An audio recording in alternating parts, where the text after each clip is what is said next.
Hello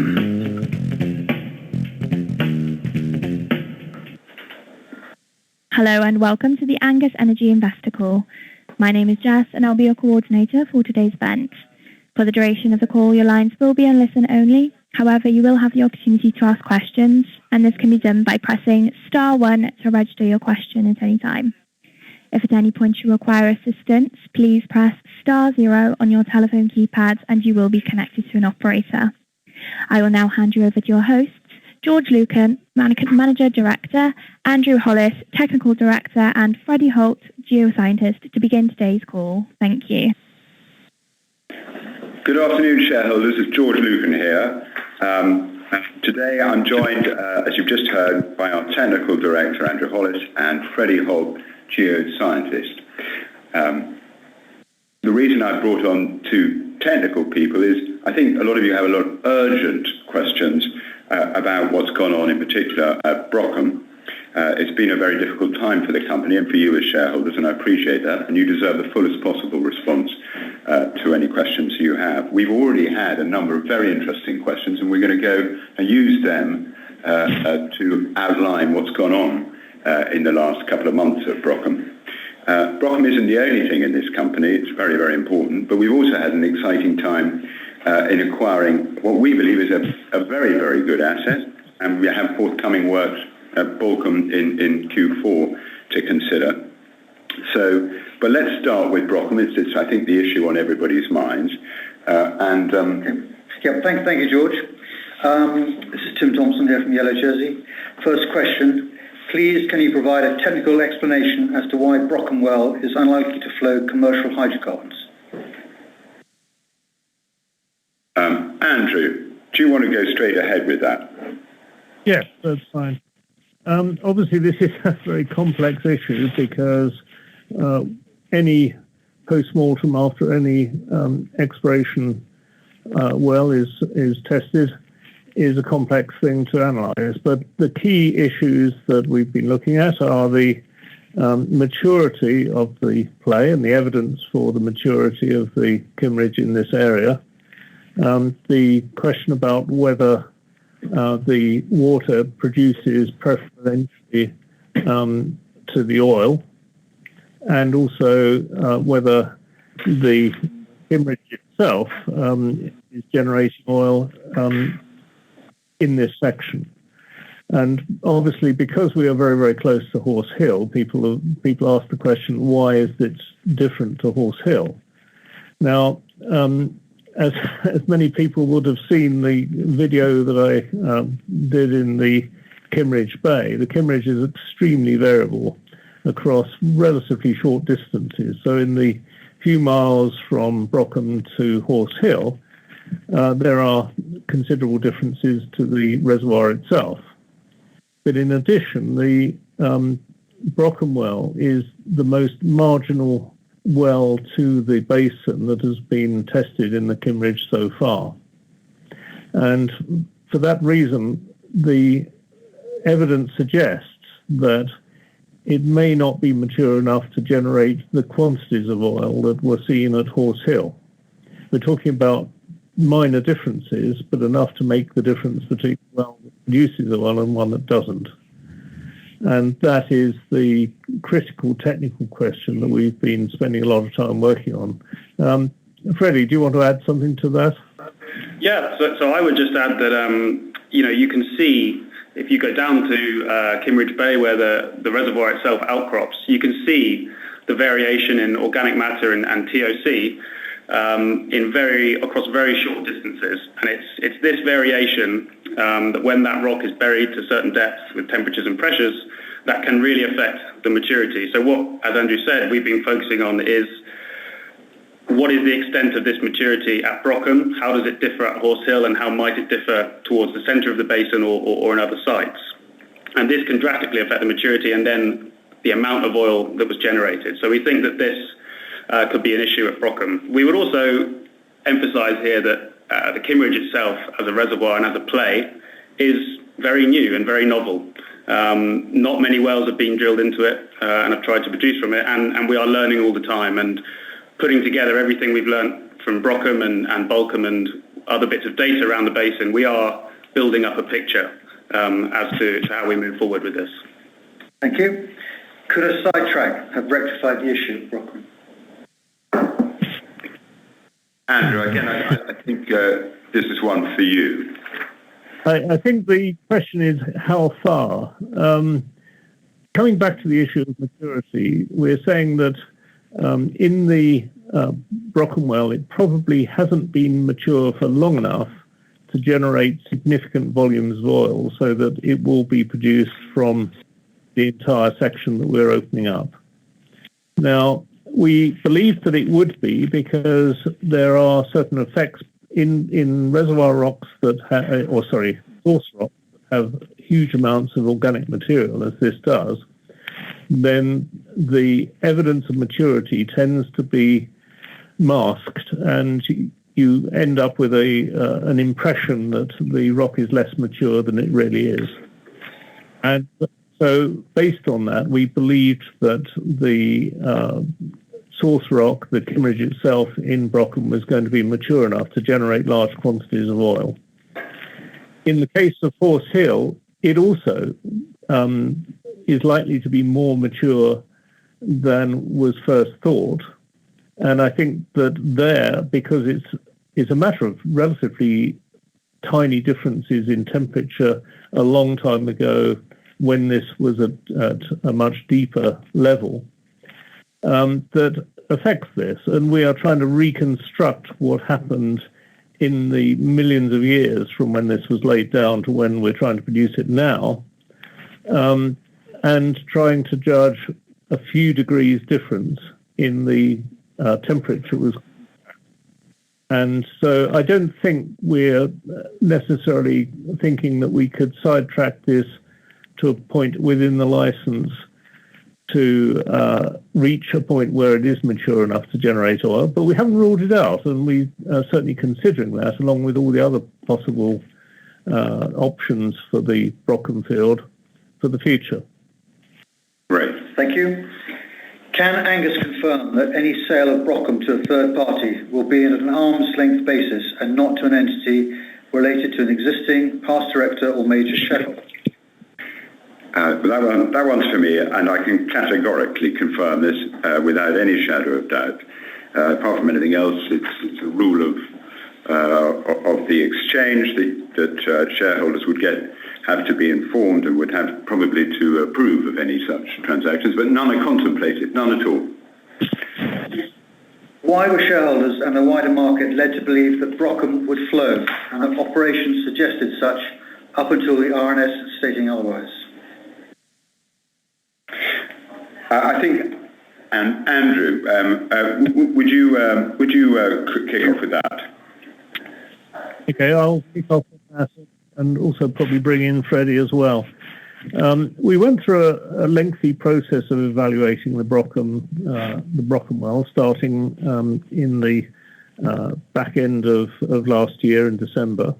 We perforated it and attempted to produce it, and after that operation, we found that we had some low-density fluids in the wellbore against the perforations we'd just created.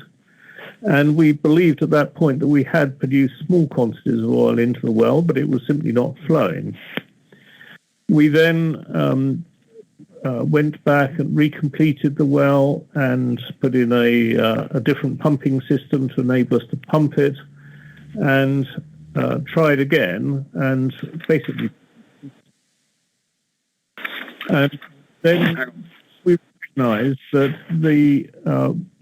that production of water could be inhibiting the production of oil. Basically, if you have a section which has water and oil, then it will tend to produce water rather than oil. And because there's significant pressure differences as you get deeper in higher pressure, then the water at the bottom would inherently be at a higher pressure than the oil at the top, if that's the case.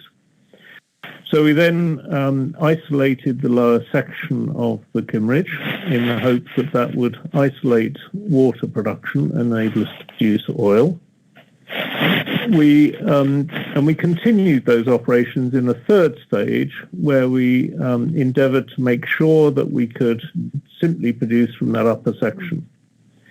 And only at the end of that very exhaustive process, which took some months, and the considerable evaluation of the results, we're not going to put out an RNS until we've had time to think about it, that we actually reluctantly at that point put out the RNS to the effect that we were unable to produce oil from the reservoir in this well.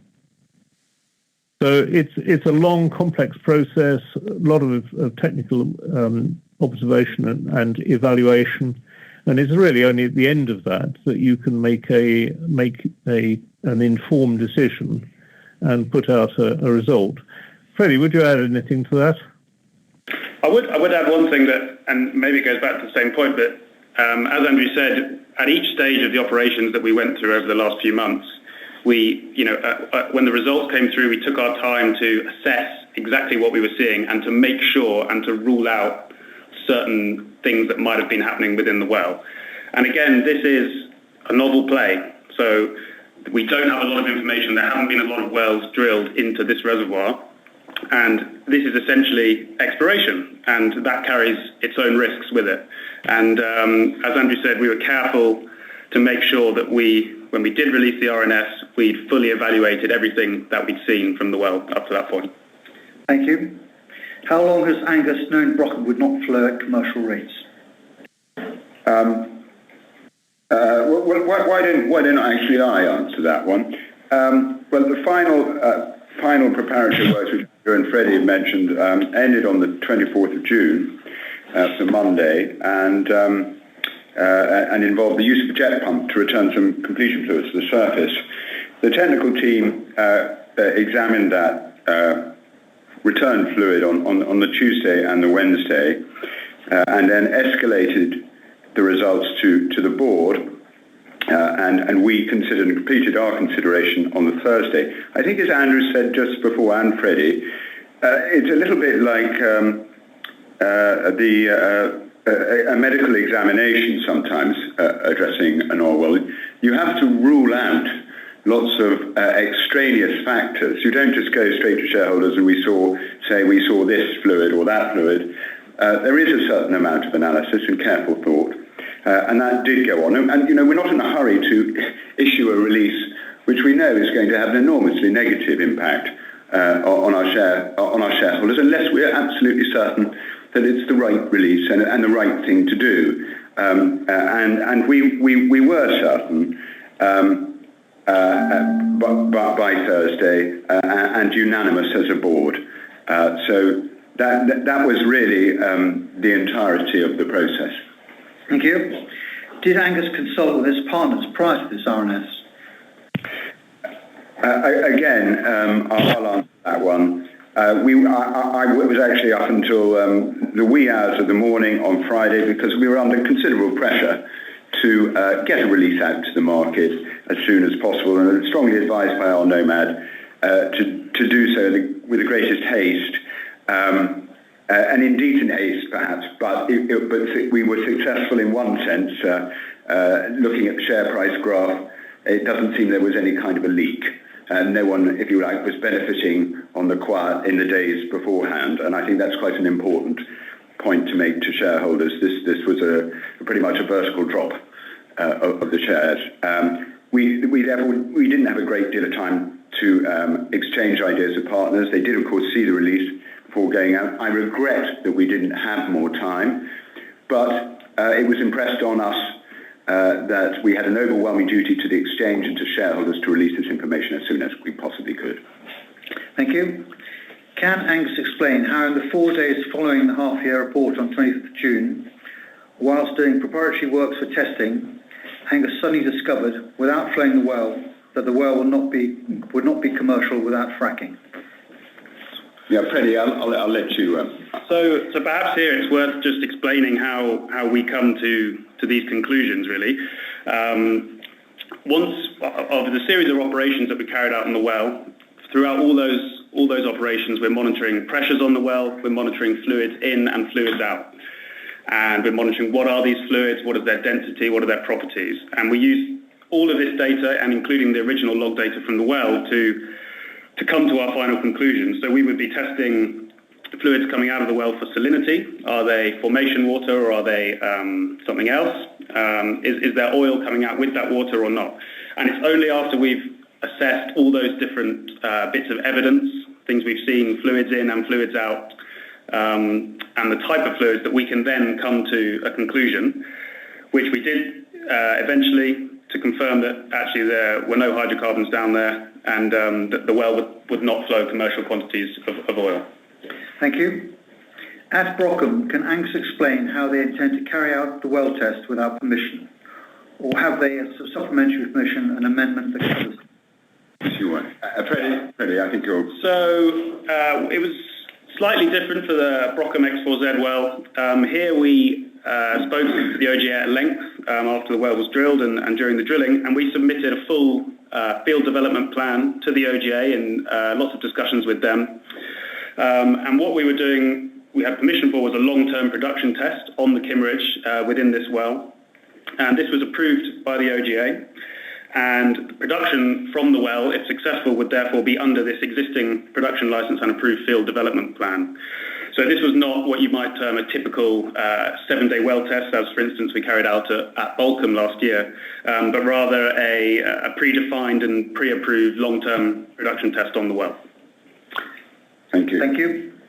Rather than an outright sale of the full Brockham licence, why not relinquish the role of Angus as operator and retain a lesser stake and allow a third party to drill? Well, I'll answer that. We're not ruling out any options on the table, from farming out to selling it to keeping it. We're going to do whatever we think is in the best interest of the company and our shareholders. And we're having ongoing discussions with partners on precisely this matter. If a suitable offer comes in and we feel we can get a better return for shareholders rather from that rather than from investing further funds in the licence, then we'll do it.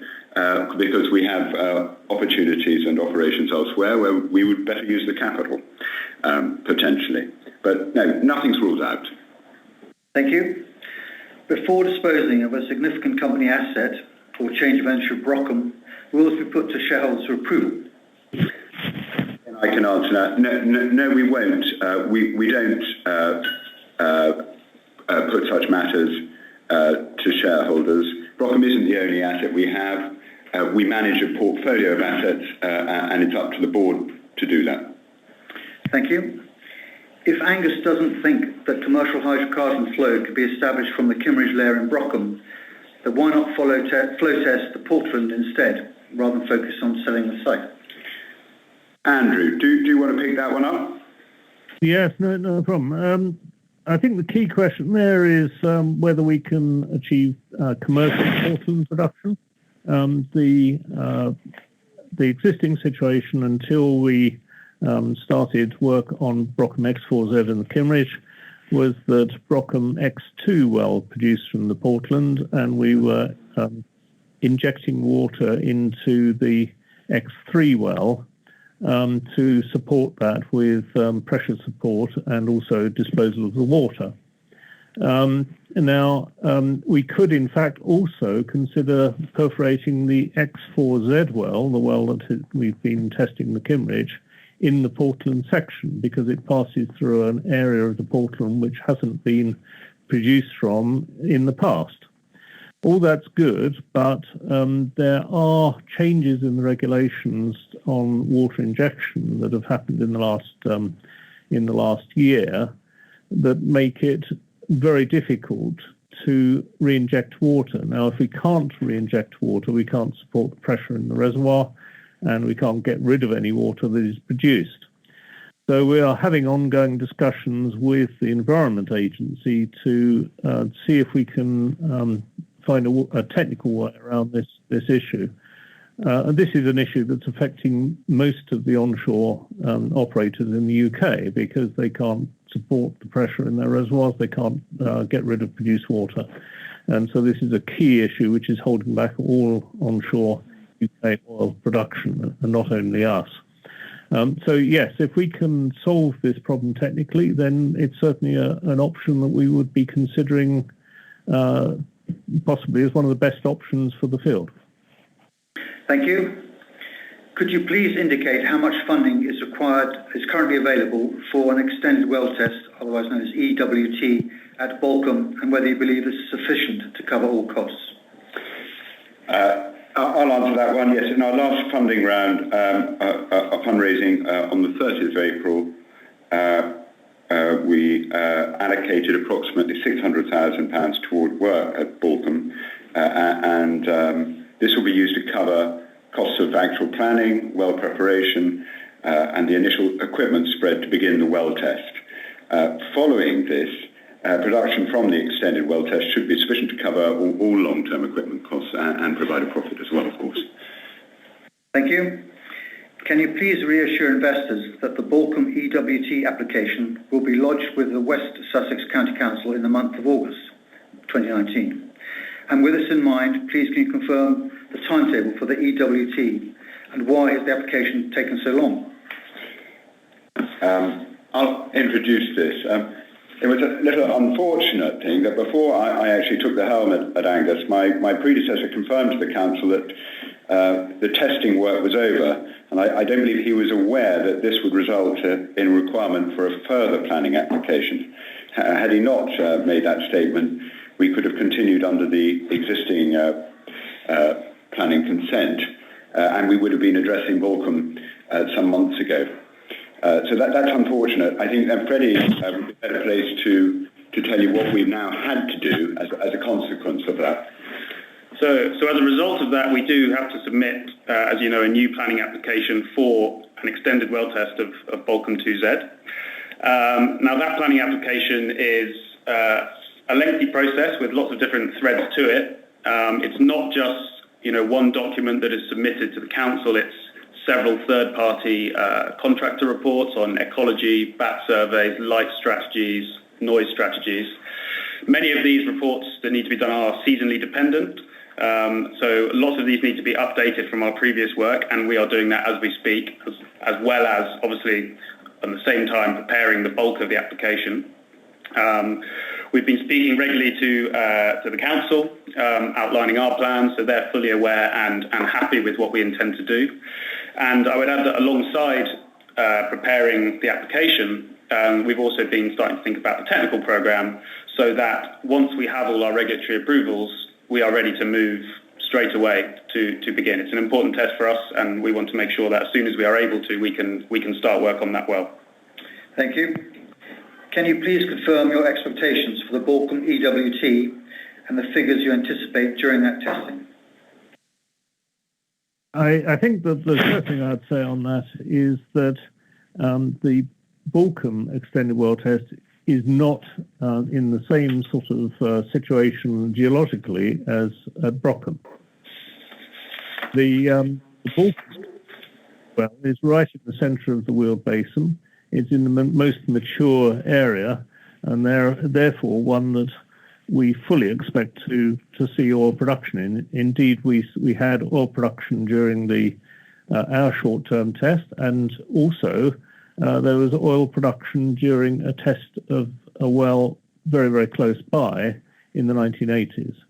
So we don't anticipate any of the problems that we saw at Brockham, but it's hard for us to put a number to the expected flow rate. I mean, if we saw, say, 300 barrels a day, which the Horse Hill well has been producing at for some time, we would be delighted. I think that would be a good result, and quite realistic.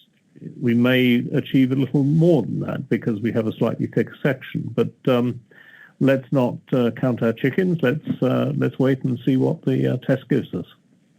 Thank you. How does Angus intend on preventing a repeat of Brockham at Balcombe? Andrew. Well, to some extent, I've already just answered that one, but I think the point is that the geology is different. It's a more mature area, and therefore we fully expect oil to have generated, and we indeed know that it has because we've already produced it both ourselves and in the exploration well in the 1980s. So we don't anticipate the problems that we saw in Brockham. Thank you. Will we be buying more percentage in Balcombe? Well, we'll never say no to a bargain. So I think we just, if we can get anything for free, we'll take it. Thank you. Do you think Balcombe requires full planning committee or delegation? So this is a matter for the council and not for us to speculate on their procedures. Obviously, we hope just for the speediest result possible. And as I say, we're in regular contact with them. Any information that they require, we're keeping them fully up to date. Yeah, I think I should add, we said earlier, the council are happy with what we're doing. They're happy that we're following all the appropriate procedures. Thank you. Why should anyone believe that you can solve the 22.5% water issue at Balcombe and produce oil when you've just failed to do this at Brockham? And are there many substantial differences between the water issues at Brockham and Balcombe? Ready? So there is a substantial difference between the two water issues. At Brockham we were seeing formation water, and at Balcombe we were seeing brine that was lost to the formation during the actual drilling of the Balcombe 2Z well when that was drilled.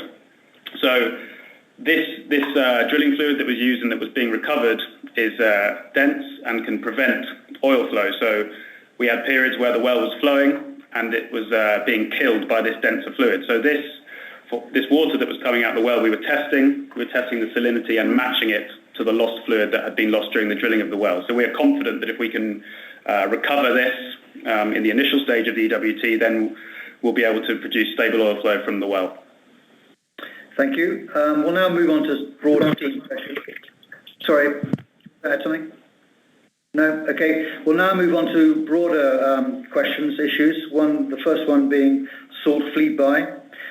Why do you think the market didn't respond to Angus's salt fleet buy acquisition? I think people nowadays don't believe you can get something for nothing, so to speak. We acquired this asset for £1 and a contribution toward abandonment, and people think, well, that can't be right. I've tried repeatedly to say there's some very real reasons why it's a good deal, both for the vendor and for us. Ultimately, the ultimate vendor was a very large company that has a very high cost base, frankly, when it engages in any operations, tends to use top-of-the-line equipment and has considerable sort of general administrative expenses. So it simply wouldn't have been economic for them to reconnect this field.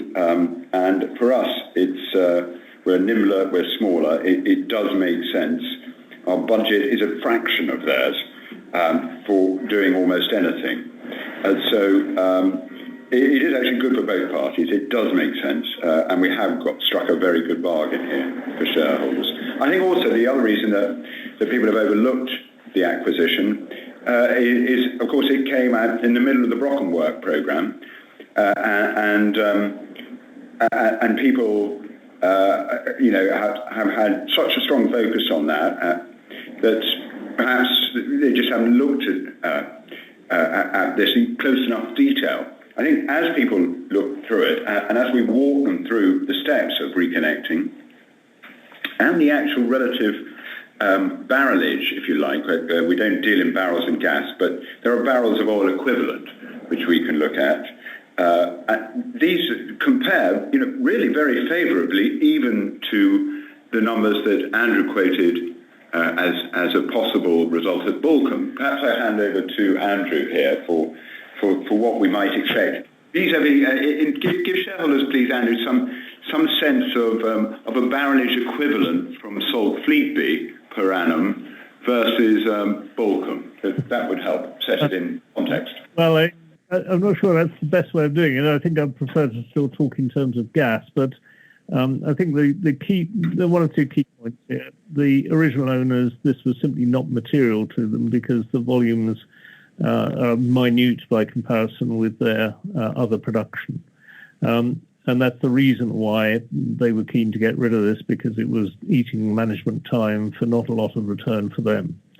But to us, it is significant. What we're talking about is a gas field that is about 60-odd% depleted, but the total depletion from a good gas field that behaves like a tank, rather like this, can be as much as 90%. So there's a substantial amount of gas to go, and I think we can't put out exact numbers because we haven't had the time yet to perform a full reservoir study by an independent third party to give us numbers that we can publish. But I think merely extrapolation of the graph as we put on our presentations indicates that we have at least 10 to 15 BCF of gas to play for, and probably a lot more. And the value of that is substantial, way above our current share price. And so it is disappointing that people haven't really realised what a bargain we've achieved. The other key thing is that because this field has been in production for a number of years, because the wells exist, they were simply turned off when the Feddlethorpe terminal was shut down. The steps we need to take to put this into production are merely mechanical steps to do with the introduction of processing equipment and a new connection into the grid. There's nothing which is risky or which involves reservoir risk, which is the usual issue that oil companies have. This is merely a matter of putting the thing back into production again. So this is low risk, very easy to get at, substantial additional reserves that we've bought for nothing. Thank you. Now we've got a question on Lidsey. Please expand on Lidsey and why this seems to be of strategic potential. Are funds not better spent directed towards Portland and Brockham to ensure reliable and stable cash flow? Yes. Andrew, why didn't you've been most closely involved in looking at the Lidsey seismic. Why didn't you just give it some colour on that? Yes. When we drilled the last Lidsey well, we found the reservoir basically top of the reservoir, and the size of the reservoir was not as we had anticipated based on the last seismic interpretation that we had. And indeed, looking at it, we found that the end result, the structure that we found, fitted best to the original work carried out many years ago when these things were done by hand rather than by a computer. Looking back at all the data, we now believe there is the possibility of a further prospect to the west of the current structure.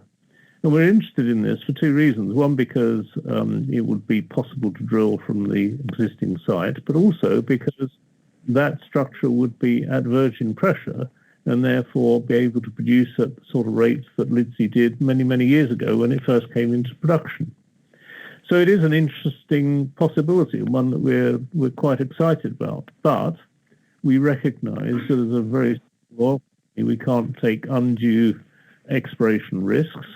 So we want to do considerable work on this before we propose this as an exploration well.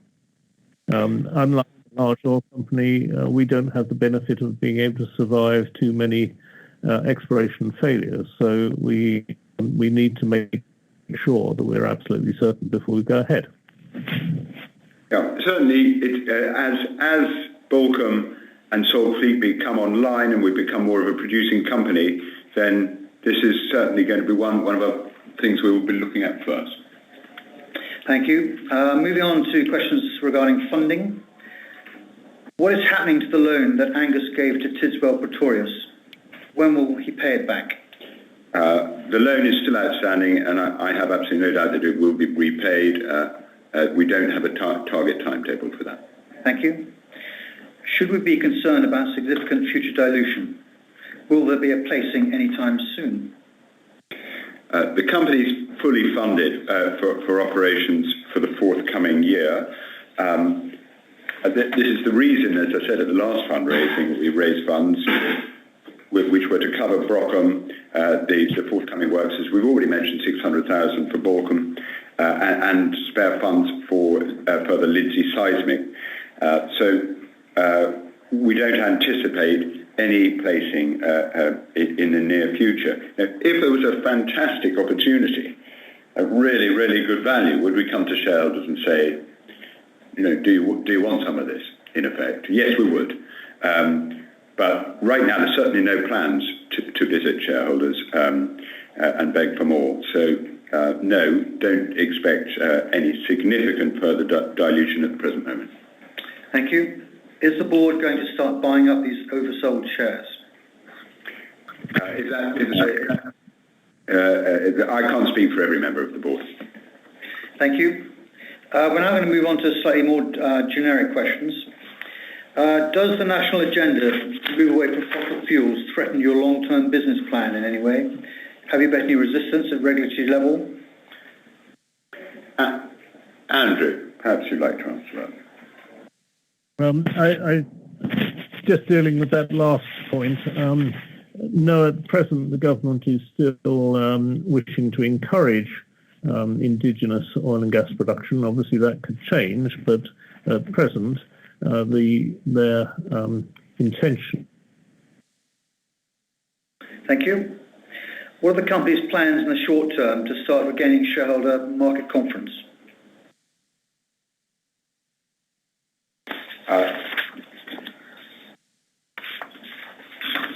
Sorry.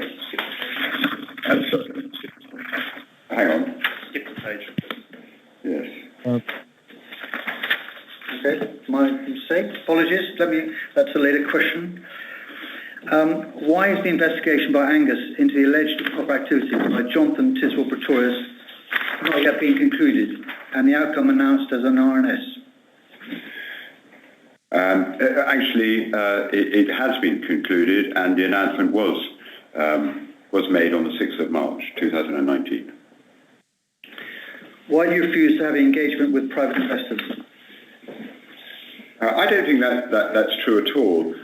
Certainly since I've taken over, we've done our best to increase communication with shareholders through social media and more regular and thorough and detailed RNS announcements. We're actually always, as I repeat this again and again, very limited in what we can say via social media. This is also the reason we're having this conference call after market, so I will be providing a transcript via RNS before the market opens. So in case, in effect, I say anything that's price sensitive now, we can get that out to the general public. That's how we always have to think. When people very kindly send me emails expecting responses, all I can say to them is, whatever I tell you, I have to tell the whole world before the market opens. Thank you. Are Angus looking at further assets? Always looking at further assets. As I said, the target is to build and diversify the portfolio and to get a nice balance of exploration and production. Clearly, we've got to get them at the right price, and Salt Fleetby was at what we regarded as the right price, with a very limited call on shareholders. And if there's any like that to be had, I'd certainly be putting my hand up for them. Thank you.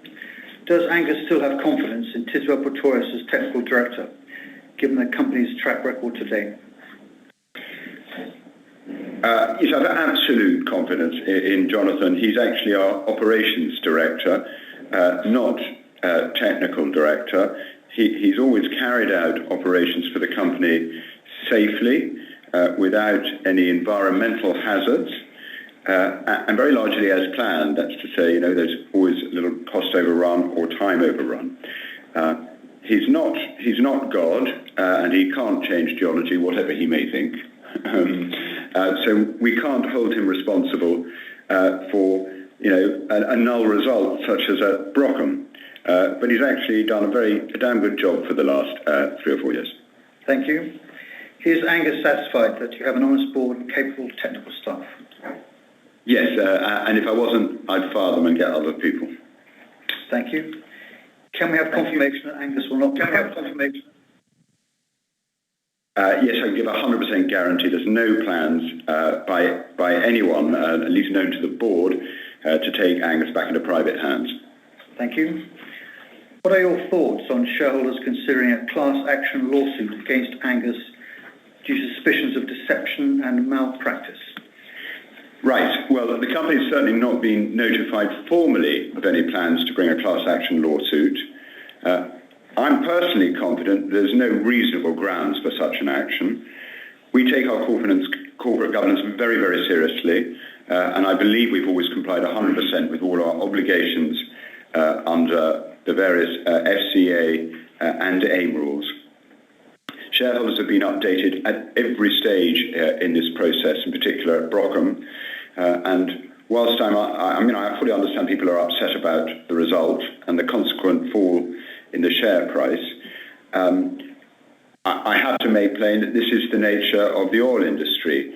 You have your blowouts and you have your dusters, and this has been a great disappointment for, as you might imagine, all the staff here as well as the shareholders. The shareholders are, taken a beating here, and I appreciate that.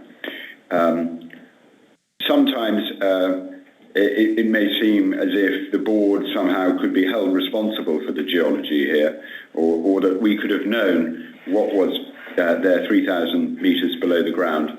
It's just not true. This is all very sad. What's good is that we have already begun the process of diversifying, and I think I've been saying this since I took over, is that you don't put all your eggs in one basket, you don't throw everything at one bet.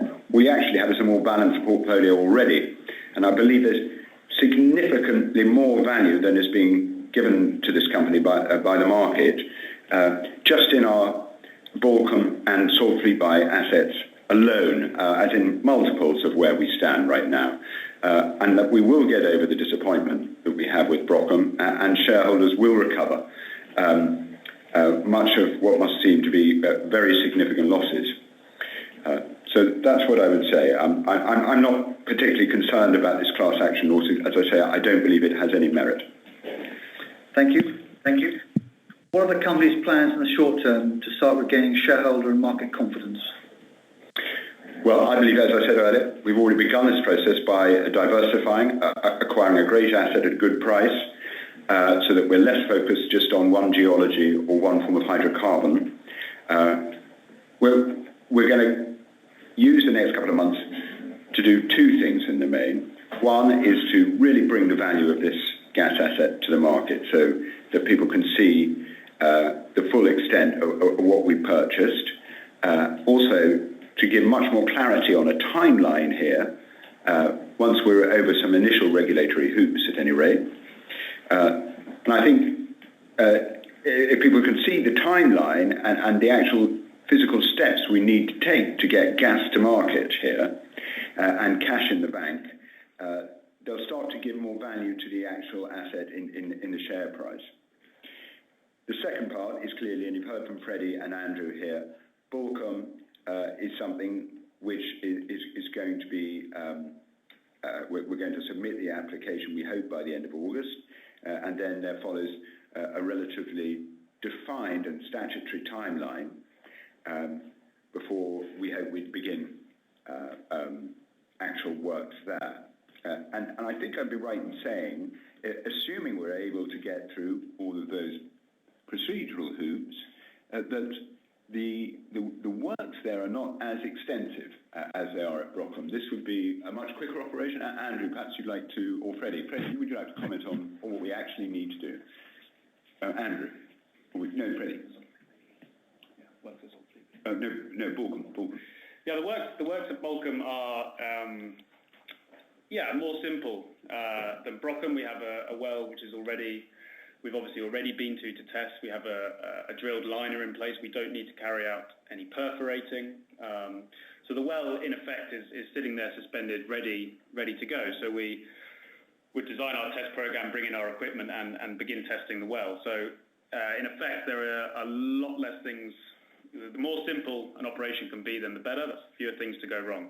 So with Balcombe, we are confident. We have a clear idea of what our technical objectives are, and what kind of bits of equipment and procedures we might use to try and reach those objectives.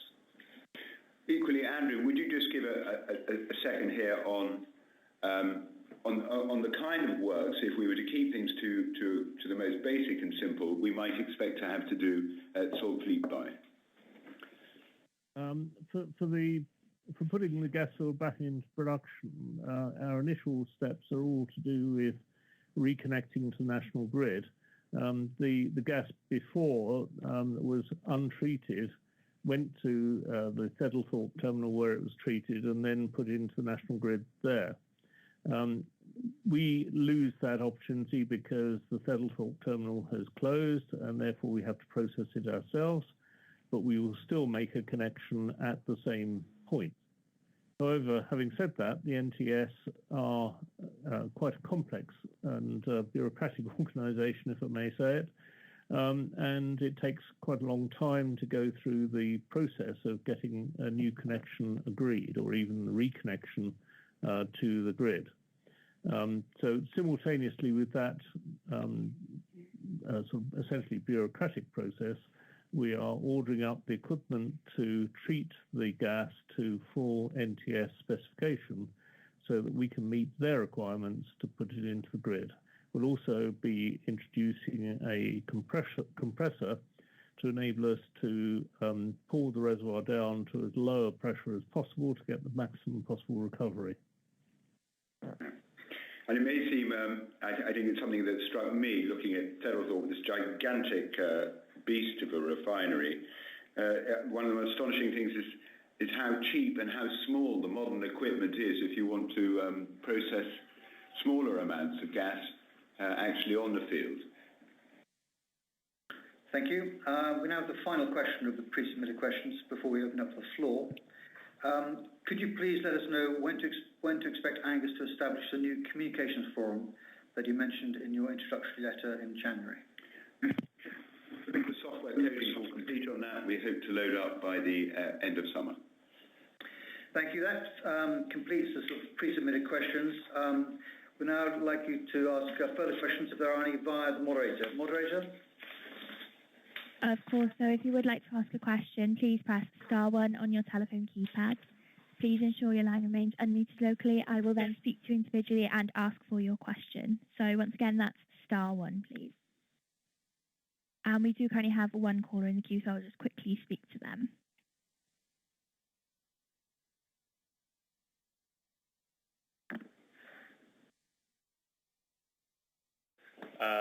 A licensed partner in the site, so we have obligations for costs to that extent for our share and also for any further activities that we do, whatever that may be.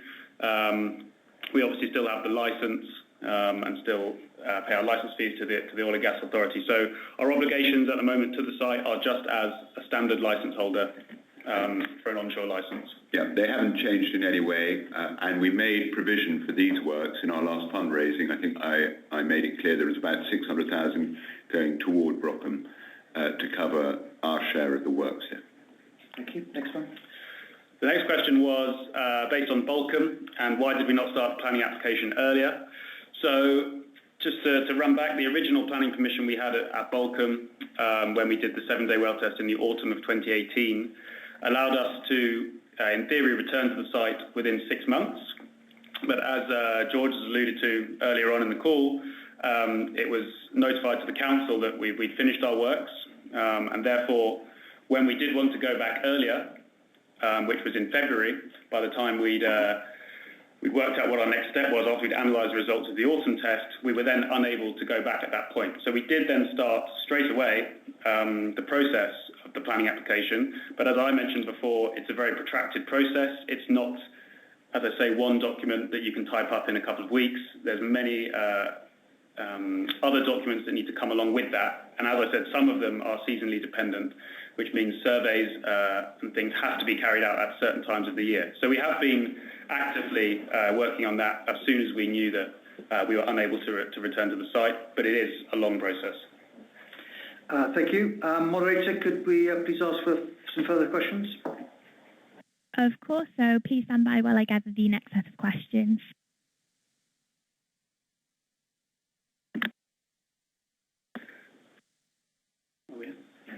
So the two questions here, in a way, are related. The first question was on the cash flow forecast for Salt Fleetby once connected.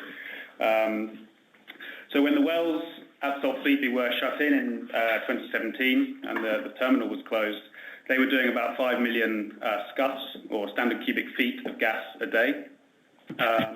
On our investor presentation, there are some preliminary cash flow figures. We would obviously hope to increase production, and that would lead me on to the second question, which is there any exploration upside at Salt Fleetby? Andrew, I don't know if you want to pick up on that. Yeah, I think the key thing there is that within the main Westphalian reservoir, there may be a limited upside because there's a slight difference between the estimate of gas in place estimated from the volume of rock and the gas in place estimated from the decline in pressures. But interestingly, there's a separate reservoir underneath called the Nemurian. Now, this had substantial gas in place, and an attempt was made to produce it, but that resulted in serious water production. They produced about 1.5 billion cubic feet of gas from it, but then it watered out. We'll go back to that and take another look, because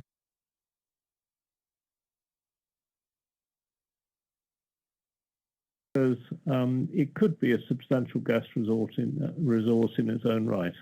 So we'll look at both the Westphalian and the Nemurian for future upside.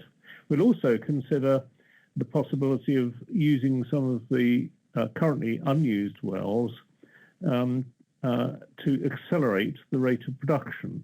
We touched on earlier the sort of window, as it were, for gas production in the UK, perhaps 10 years or more before gas is totally phased out.